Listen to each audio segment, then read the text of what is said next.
Hello दोस्तों, आपका हमारे यूट्यूब चैनल पर स्वागत है। आज की हमारी कहानी का शीर्षक है माया नगरी। यह कहानी जो है दो परम मित्र की है। वे परम मित्र हैं सुदामा और श्री कृष्ण जी। आइए देखते हैं माया नगरी। सुदामा ने एक बार श्री कृष्ण से पूछा, कान्हा, मैं आपकी माया के दर्शन करना चाहता हूँ, कैसी होती है? श्री कृष्ण ने टालना चाहा, लेकिन सुदामा की जिद पर श्री कृष्ण ने कहा, अच्छा, कभी वक्त आएगा तो बताऊंगा। एक दिन कृष्ण कहने लगे, सुदामा, आओ गोमती में स्नान करने चले। दोनों गोमती के तट पर गए, वस्त्र उतारे, दोनों नदी में उतरे। श्री कृष्ण स्नान करके तट पर लौट आए, पीताम्बर पहनने लगे। सुदामा ने एक और डुबकी मारी तो भगवान कृष्ण ने उन्हें अपनी माया का दर्शन करा दिया। सुदामा को लगा नदी में बाढ़ आ गई है, वह बहे जा रहे हैं। सुदामा जैसे तैसे घाट के किनारे रुके, घाट पर चढ़े, घूमने लगे। घूमते घूमते गांव के पास आए, वहां एक हथनी ने उनके गले में फूल माला पहनाई। बहुत से लोग एकत्रित हो गए।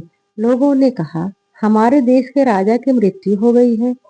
यहाँ का नियम है, राजा की मृत्यु के बाद हथनी जिस भी व्यक्ति के गले में माला पहना दे वही हमारा राजा होता है। हथनी ने आपके गले में माला पहनाई है, इसलिए अब आप हमारे राजा हैं। सुदामा हैरान, राजा बन गया और एक राजकन्या विवाह भी हो गया। दो पुत्र भी पैदा हो गए। जीवन प्रसन्नता पूर्वक बीतने लगा। एक दिन सुदामा की पत्नी बीमार पड़ गई और काल के गाल में समा गई। सुदामा पत्नी वियोग में रोने लगा। राज्य के लोग भी पहुंचे। उन्होंने सुदामा को कहा, आप रोए नहीं, आप हमारे राजा हैं। वैसे भी दुख की कोई बात नहीं है, आपको भी रानी के साथ ही जाना है। बताया कि यह मायापुरी का नियम है। आपकी पत्नी को चिता में अग्नि दी जाएगी, आपको भी अपनी पत्नी की चिता में प्रवेश करना होगा।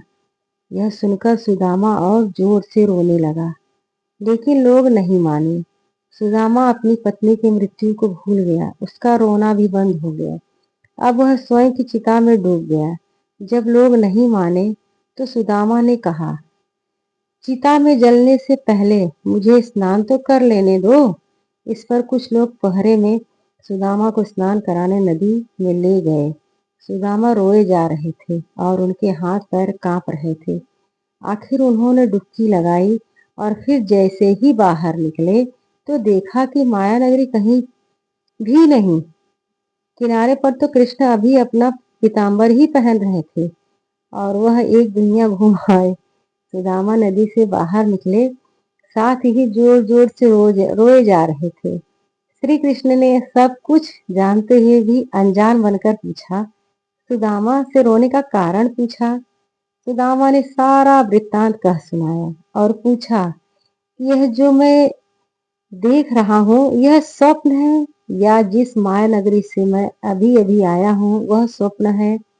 भगवान कृष्ण बोले, यही सच है, मैं ही सच हूँ। मेरे से भिन्न जो भी है वह मेरी माया ही है। जो मुझे ही सर्वत्र देखता है